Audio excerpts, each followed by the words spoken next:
স্বাগত ডিবিসি সংবাদে। আপনাদের সাথে আছি আমি কাঞ্চন কৌরি। এবার জানাবো খবরের বিস্তারিত। জাতীয় ঐক্যমত্য কমিশনের সাথে আজ বৈঠকে বসবে বিএনপি।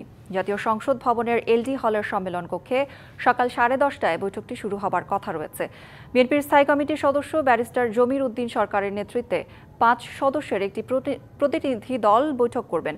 দলটির গঠিত সংস্কার কমিটির একাধিক সদস্য ডিবিসি নিউজকে জানিয়েছেন, ঐক্যমত্য কমিশনের বৈঠকে সংস্কারের সুনির্দিষ্ট দিকগুলো তুলে ধরবেন, যেখানে মত দ্বিমতের ব্যাখ্যাও থাকবে। এর আগে গত বছরের 21শে নভেম্বর এবং ফেব্রুয়ারি মাসে প্রধান উপদেষ্টার কাছে বেশ কিছু পরামর্শ দেয় বিএনপি। গত 23শে মার্চ ঐক্যমত্য কমিশনে সংস্কারের মতামত জমা দেওয়ার পর এই বৈঠক অনুষ্ঠিত হবে। এর আগে 5টি সংস্কার কমিশনের গুরুত্বপূর্ণ 166টি সুপারিশের বিষয়ে মতামত চেয়ে 37টি রাজনৈতিক দল ও জোটের কাছে স্প্রেডশিট পাঠায় ঐক্যমত্য কমিশন। সারা দেশে পলিটেকনিক শিক্ষার্থীদের রেলপথ ব্লকেট কর্মসূচি শিথিল করা হয়েছে। দুপুরে সচিবালয়ে শিক্ষা উপদেষ্টার সঙ্গে বৈঠকের পর পরবর্তী সিদ্ধান্ত জানাবেন শিক্ষার্থীরা। এর আগে 6 দফা দাবিতে বুধবার সকাল থেকে রাজধানীর তেজগাঁও সহ সারা দেশে বিভিন্ন মহাসড়ক ও রেলপথ অবরোধ করে বিক্ষোভ করেন পলিটেকনিকের শিক্ষার্থীরা। বেলা 11টা থেকে রাত পর্যন্ত চলা এই অবরোধের কারণে সৃষ্টি হয় তীব্র যানজটের। সীমাহীন ভোগান্তিতে পড়েন মানুষ। এদিকে গেল রাতে শিক্ষার্থীদের দাবির পরিপ্রেক্ষিতে ঢাকা পলিটেকনিক ইনস্টিটিউটের অধ্যক্ষ মুস্তাফিজুর রহমান খানকে বদলি করে দায়িত্ব দেওয়া হয়েছে সাহেলা পারভিনকে।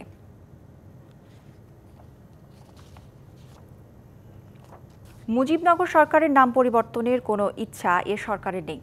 পরবর্তী নির্বাচিত সরকার এসে কি করবে এটি তাদের ব্যাপার, এমন মন্তব্য করেছেন মুক্তিযুদ্ধ বিষয়ক উপদেষ্টা ফারুকী আজম।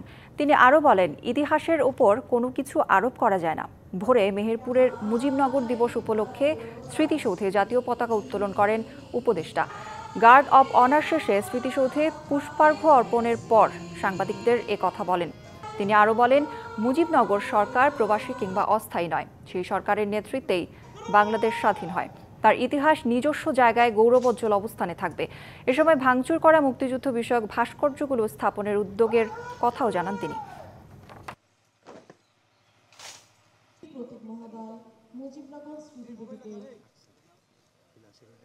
ইতিহাসের উপরে কোনো কিছু আরোপ করা যায় না।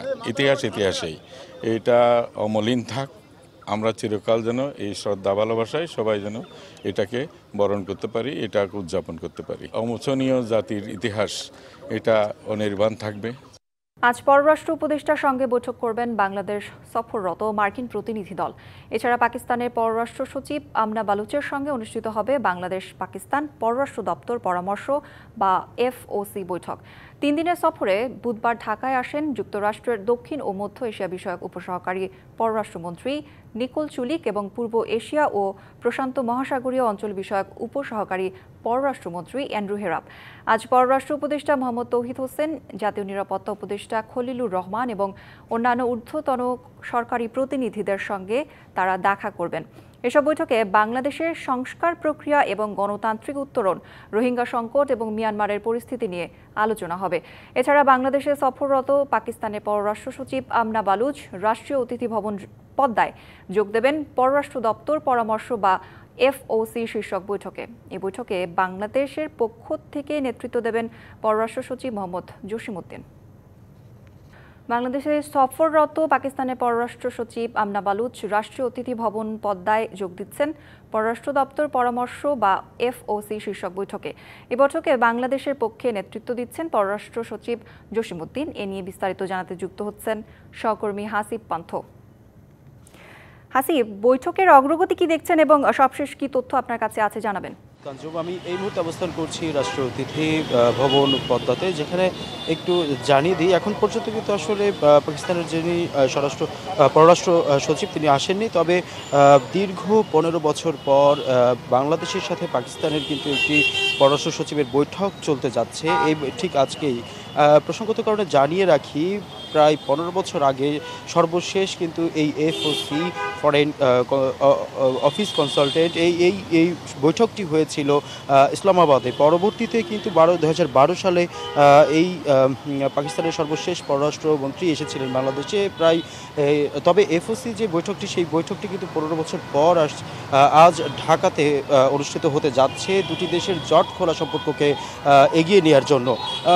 এছাড়াও আসলে যারা কূটনৈতিক আছেন তারা অনেকে বলছেন, বিশ্লেষকরা বলছেন যে এই বৈঠকে কিন্তু আসলে অনেক দীর্ঘমেয়াদী হতে পারে। নির্ধারিত কোনো এজেন্ডাকে সামনে না রেখে ঠিক সেই জট খোলা আলোচনা হতে পারে দুটি দেশের মধ্যকার যে অভ্যন্তরীণ সম্পর্ককে বৃদ্ধি, এছাড়াও বাড়তে পারে কূটনৈতিক যে সম্পর্কগুলো, সকল কিছু সব মিলিয়ে কিন্তু আসলে দুটি দেশের মধ্যে বিগত ১৫ বছর বা তারও বেশি সময় কিন্তু তেমন একটি সম্পর্ক ছিল না। তবে ২০২০ সালে সর্বশেষ কিন্তু ইমরান খান, পাকিস্তানের যিনি প্রধানমন্ত্রী ছিলেন সাবেক, তিনি ফোন দিয়েছিলেন সাবেক যিনি আওয়ামী লীগের শেখ হাসিনা তার কাছে। তার পরবর্তীতে কিন্তু আসলে আন্তর্জাতিক রাজনীতিতে বেশ একটি সাড়া ফেলেছিল। তবে সে সময়ে যে আসলে দুটি দেশের অভ্যন্তরীণ যে সম্পর্ক বা দুটি দেশের সুসম্পর্কের বিষয় নিয়ে কিন্তু তখন তেমন কোনো অগ্রগতি বা আলাপ আলোচনা হয়ে ওঠেনি। তবে এবছর বিশ্লেষকরা মনে করছেন যে পাকিস্তানের পররাষ্ট্র সচিব এবং বাংলাদেশের যিনি পররাষ্ট্র সচিব, দুজনের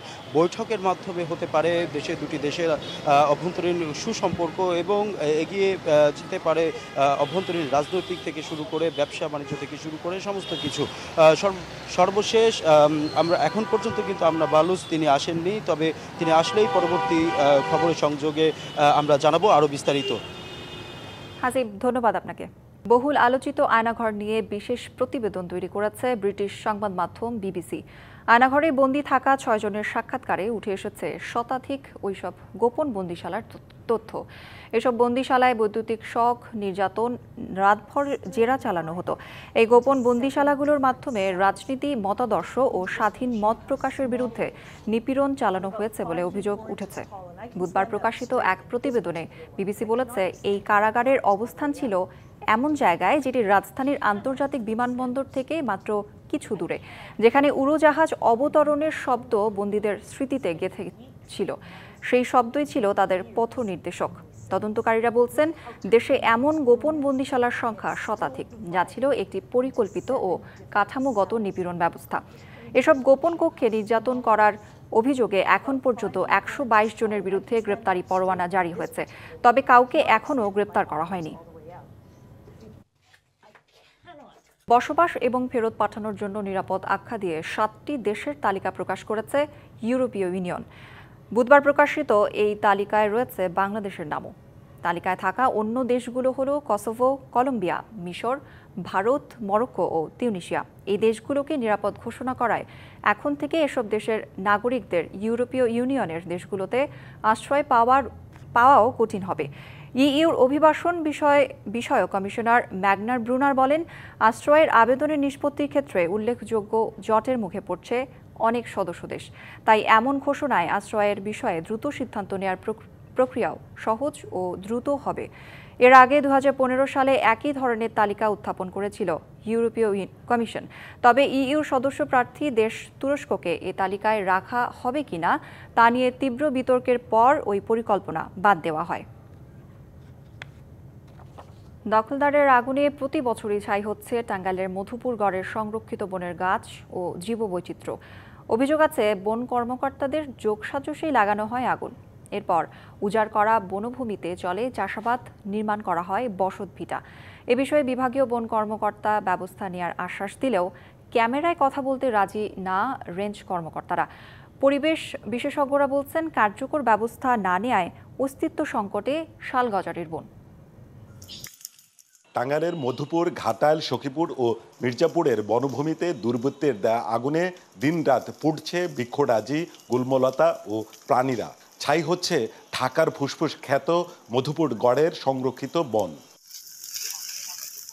মির্জাপুর বাসতল রেঞ্জের কটমারা এলাকায় বসতভিটা তৈরি, গাছ বিক্রি ও সংরক্ষিত বন জুড়ে চাষাবাদের এই দৃশ্যই বলে দেয় বন পোড়ানোর নেপথ্যের কারণ। এছাড়া নতুন নতুন প্রকল্প নিয়ে নয়ছয় করার অভিযোগও আছে বন কর্তৃপক্ষের বিরুদ্ধে। অভিযোগের বিষয়ে ক্যামেরায় কথা বলতে চাননি রেঞ্জ কর্মকর্তারা। আমি যেহেতু ট্রেনিং পিরিয়ডে আছি, তো সেক্ষেত্রে আমার আসলে বক্তব্য দেওয়ার এখতিয়ার আছে কিনা এটা জেনে নেওয়ার জন্য সুবিধা।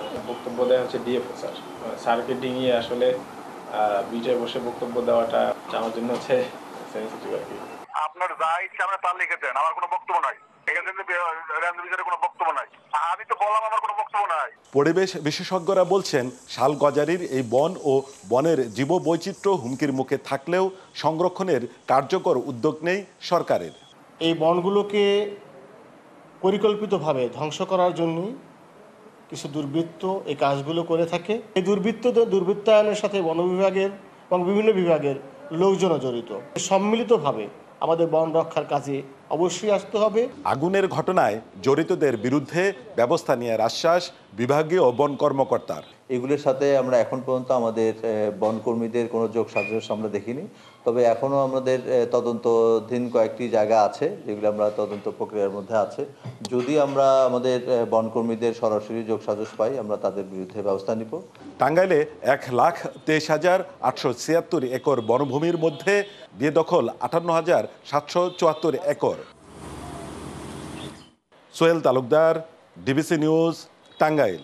26 এপ্রিল থেকে 12 জুলাই পর্যন্ত ঢাকা কুয়েত রুটে ফ্লাইট চলাচল বন্ধ রাখার ঘোষণা দিয়েছে বিমান বাংলাদেশ এয়ারলাইন্স, যার ফলে এর মধ্যে চরম বিপাকে পড়ছেন প্রবাসীরা। বাধ্য হয়ে উচ্চ মূল্যে অন্য এয়ারলাইন্সের টিকিট কিনতে হচ্ছে। ঠিক কী কারণে বন্ধ করা হয়েছে তাও জানে না কুয়েত প্রবাসীরা। ঢাকা কুয়েত ঢাকা রুটে বিমান বাংলাদেশ এয়ারলাইন্স অপারেশন চালু হয় 1990 সালে। এরপর থেকে করোনা মহামারীর কারণ ছাড়া আর কখনই এই রুটে বিমান চলাচল বন্ধ করা হয়নি। কিন্তু চলতি বছরের 26 এপ্রিল থেকে লাগাতার 2 মাস বন্ধের ঘোষণা দেওয়া হয়েছে।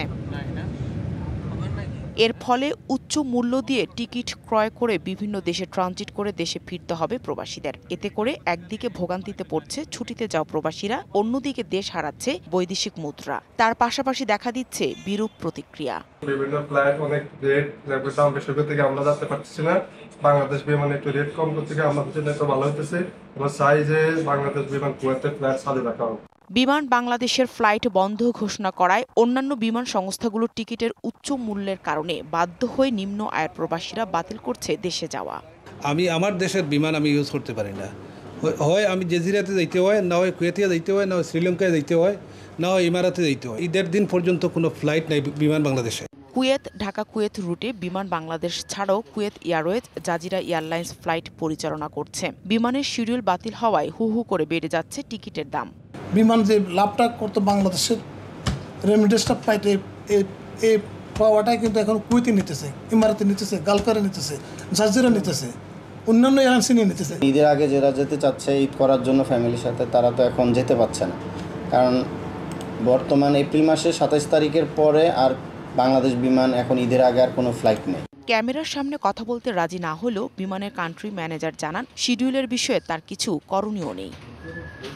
ঈদুল আজহাকে সামনে রেখে অনেকেই দেশে ফেরার প্রস্তুতি নিল। বিমানের এমন সিদ্ধান্তে বিপাকের পাশাপাশি আগামী দিনে লাল সবুজ পতাকাবাহী এয়ারলাইন্সটি যাত্রী সংকটে পড়ারও আশঙ্কা করছেন প্রবাসীরা। DBC news desk. চীনের ওপর আরও 100% প্রতিশোধমূলক শুল্ক আরোপ করেছেন মার্কিন প্রেসিডেন্ট ডোনাল্ড ট্রাম্প। এ নিয়ে যুক্তরাষ্ট্রে চীনা পণ্য নজিরবিহীন 245% শুল্কের মুখোমুখি হতে যাচ্ছে।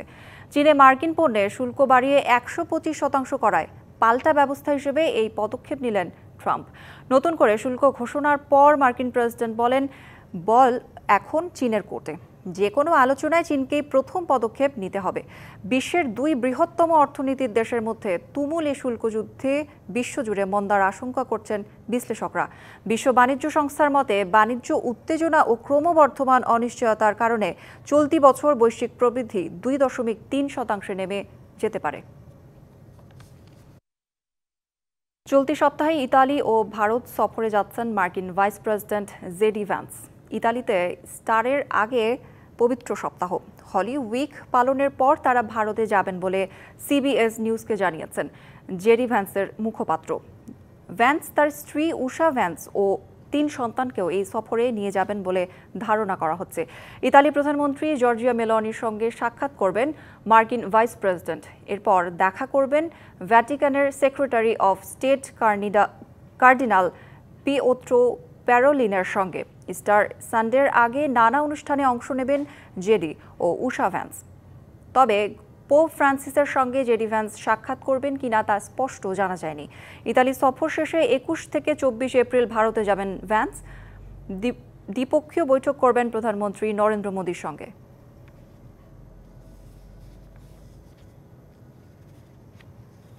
সংবাদে এই ছিল এখনকার মতো। ডিবিসি নিউজের সংবাদগুলো পড়তে ভিজিট করুন dbcnews.tv।